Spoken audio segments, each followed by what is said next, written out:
Hello and welcome to the show. Now, this week, lots of interesting guests, as you've seen, and that will continue because we've got lots of people coming in from around the world that's making it to the show, and that's very interesting, very inspiring stories. Another one today, singer, songwriter, and social activist Nader is here, and he's got a very interesting story to tell us about how he's got into all that he does and why he believes this is going to make a difference in the world. Welcome to the show. Thank you very much for having me. Now, singer, songwriter, and social activist, that's a big portfolio, and it sounds like a man that wants to make change. Tell us a bit about yourself. I think not being satisfied with the status quo is the sunnah of our Prophet ﷺ. Because when we understand what it means to be beautiful and to create beauty in the widest possible sense, we see that that was the mission of the Prophet ﷺ. In the Islamic terminology, we define beauty as something, a quality that an object possesses when it has all of its components and in proportion to each other. So proportion, harmony, all of these things are really, really important in our understanding of beauty. And the word for oppression in Arabic is dhulm. It literally means putting things where they don't belong, right? So thus making them ugly. So justice and beauty become like intrinsically connected, and oppression and ugliness become connected at a very basic level as well. So this what we do here in this world is the struggling to make things beautiful, waging beauty upon the earth, right? Which is, I suppose, for me, a really, really wide definition of jihad. It's not just a struggle for justice. Really, it is a struggle for beauty. It's the struggle to make things beautiful, the struggle to put things where they belong, whether it is a good quality in a heart, or good actions on your limbs, or money in somebody's hands, or water in somebody's mouth, or flowers in a particular place in the garden, or sound on a soundscape of silence, or any design of any sort, right? Everything from thoughts down to design of any sort, down to our very core spirituality, putting things where they belong, thus making them beautiful. And this is why we're here. And so you can't do that and not want to make change. Correctly. So you obviously use that which is at your disposal and that which you're good at.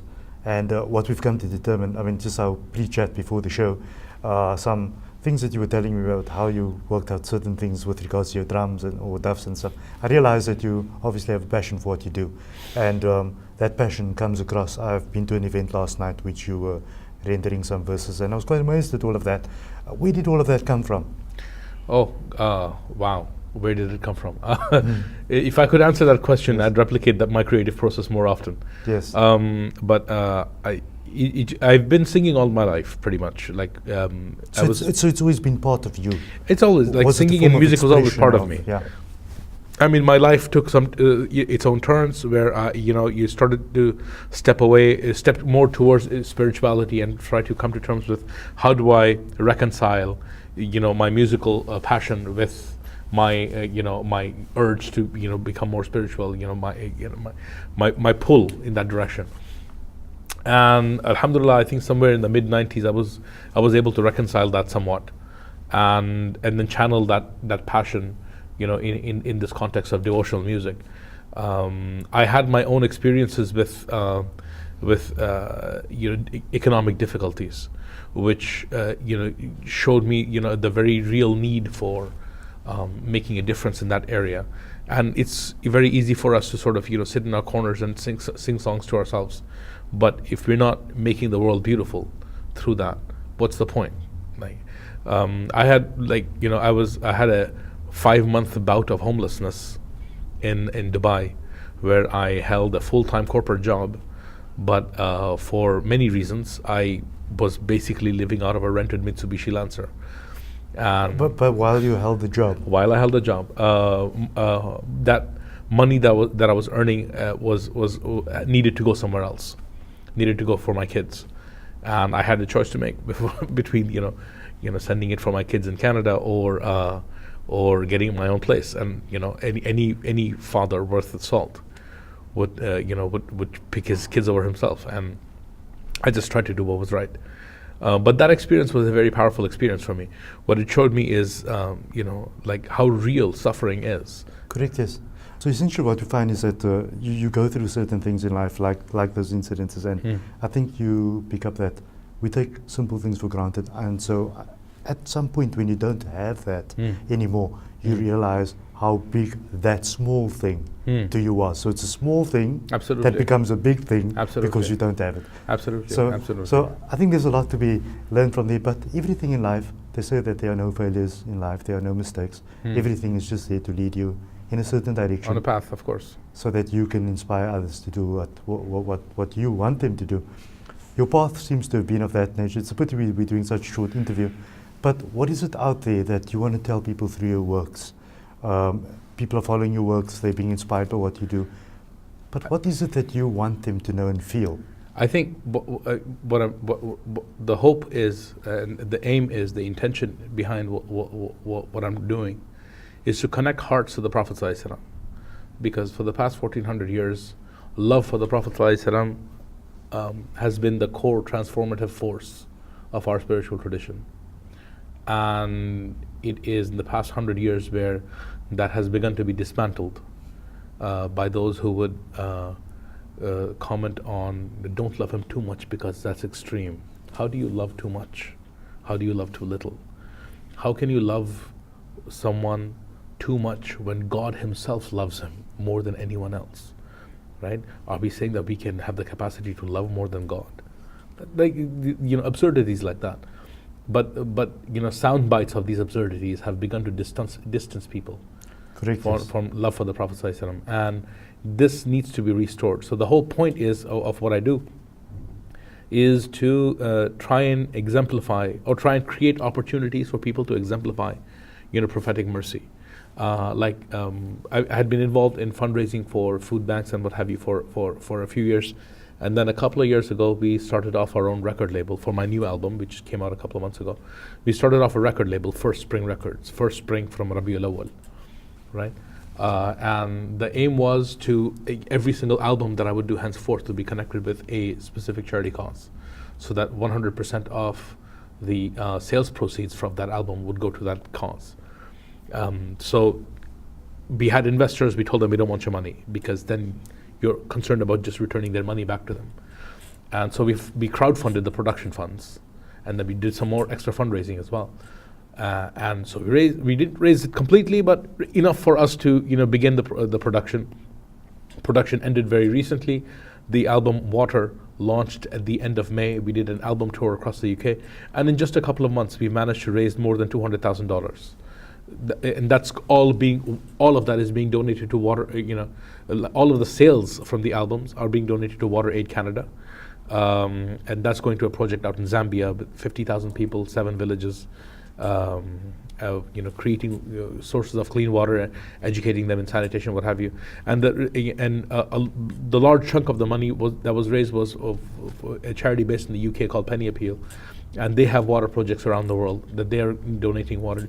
But the point is that the album was then now able to become an agent for change, through which we can raise funds to make a difference in people's lives. Correct. Yes. So what you're putting out there are conduits of change, putting out products that can effect change, and it's not only there. It's no longer a product then, right? It's an opportunity. It's a doorway to join a Sadaqah Jariyah. Correct. Yes. Right. So that with something like this, now you are transforming lives and afterlives. Correct. Yes. And it's not only about the mediums we know. It's not only about giving money to an organization to do what they do. There are other forms of doing things like the way that you are doing right now. And people need to open their minds to that. Of course. I mean, all it is just opening yourself up to suffering that is around you here now. Correct. Right. There are people on your own streets, who don't necessarily have food to eat or enough money to pay the bills. Correct. Right. Now, if we open our hearts to that possibility, we'll start noticing these things, right? When the Prophet ﷺ tells us in the hadith, he's not a believer who goes to sleep with a full belly while his neighbor is hungry. How will you know your neighbor is hungry? Right? If you have that close-knit community, then you'll pick up when something is wrong, and you'll be able to make a difference, right? But you're not. If you're thinking everything is hunky-dory, then how will you know? How will we fulfill that basic right that our neighbors have over us? Great. Brother, there's so many things that I want to talk to you about. but the show is quite limited, and I'm hoping that you come back to South Africa Absolutely. soon to talk I'm about already that. looking forward to it. The one thing that people always bother me about is the fact that when you have an artist on your show, you cannot only talk to them. They want to hear what it's all about. So that's what we need to give them in the balance of that show. And so we're going to go across to some of your performances and see how that's going. And when we come back, we're going to say goodbye to you and also have lots of information about you on your websites, your Twitter handle, and all of that going to be coming up. Absolutely. Nader Khan, listen to some of the tracks that he's produced. Know that the essence below all of this is that change, that aspect of change. And if you support something that supports change, you then become part of that change. Listen to this. As a blinding light, you came to us, and just as suddenly you went away. The universe still resonates with echoes of Salah. The universe still resonates with echoes of Salah. As a blinding light, you came to us, just as suddenly you went away. The universe still resonates with echoes of Salah.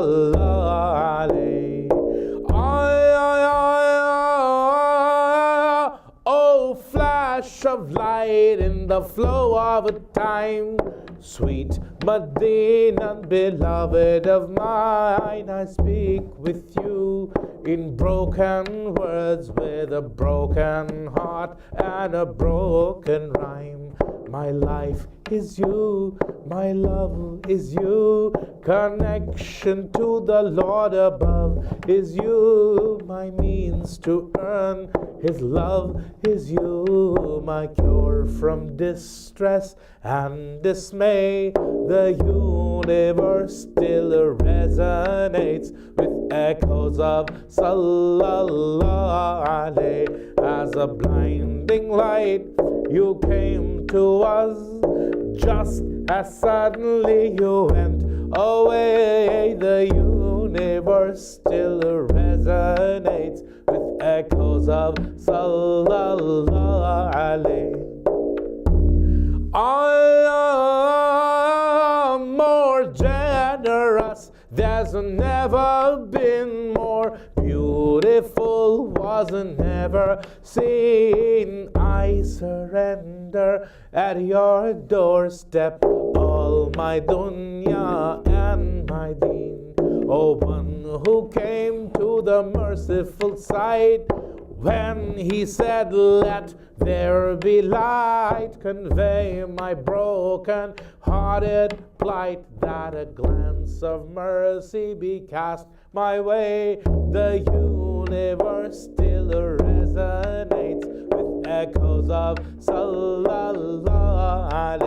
As a blinding light, you came to us, just as suddenly you went away. The universe still resonates with echoes of Salah.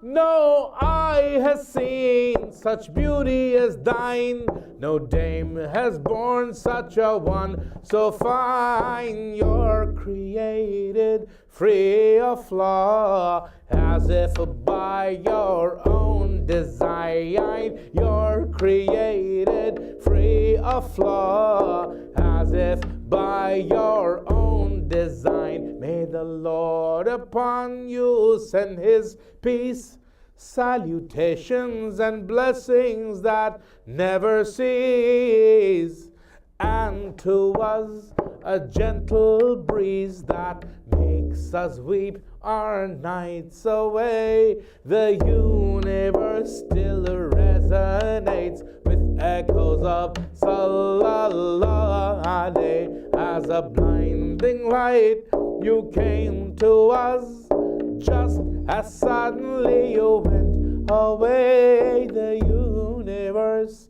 still resonates with echoes of Sallallahu Alaihi.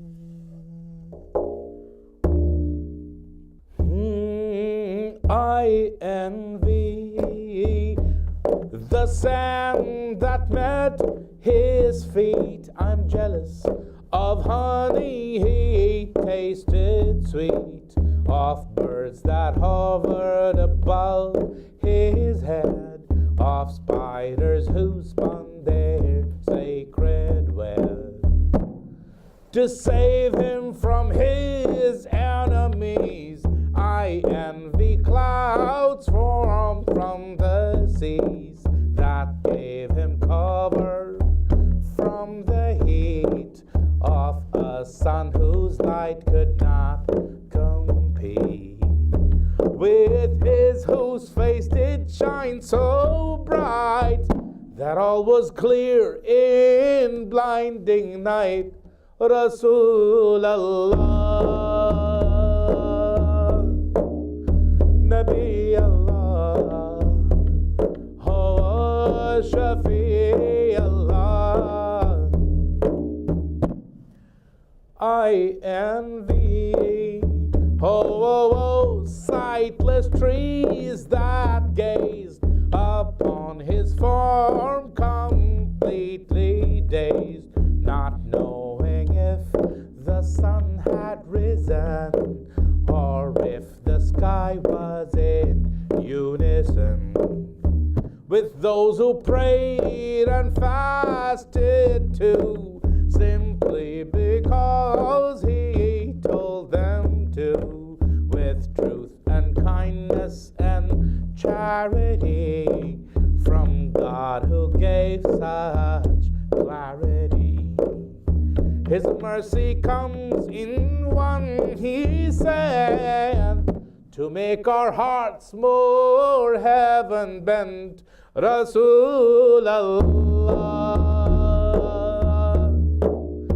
Nabi Allah, Shafi Allah.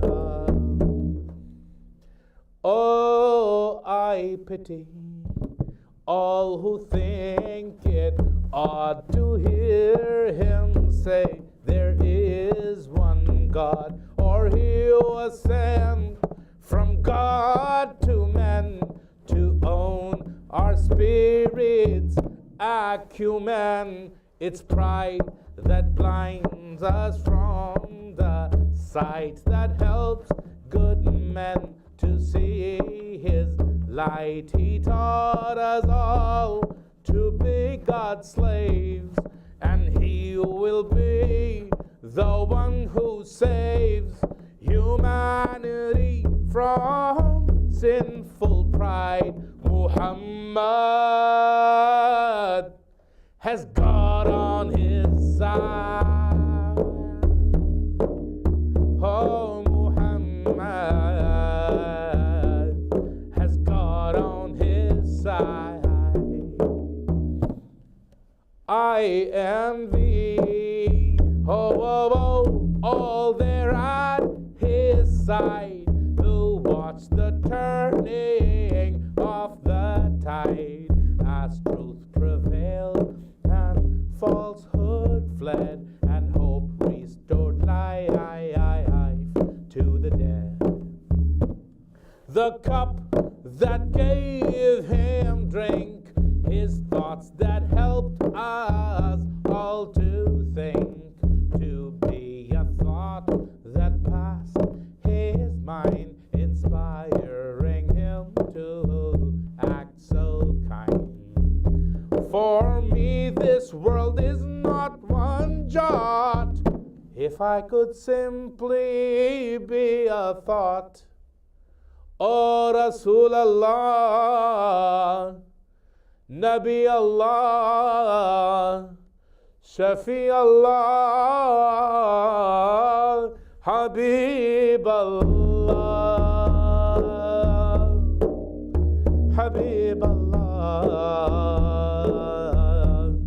حبيب الله يا نبي سلام عليك يا رسول سلام عليك يا نبي سلام عليك يا رسول سلام عليك صلوات الله عليك يا حبيب سلام عليك يا نبي سلام عليك يا رسول سلام عليك.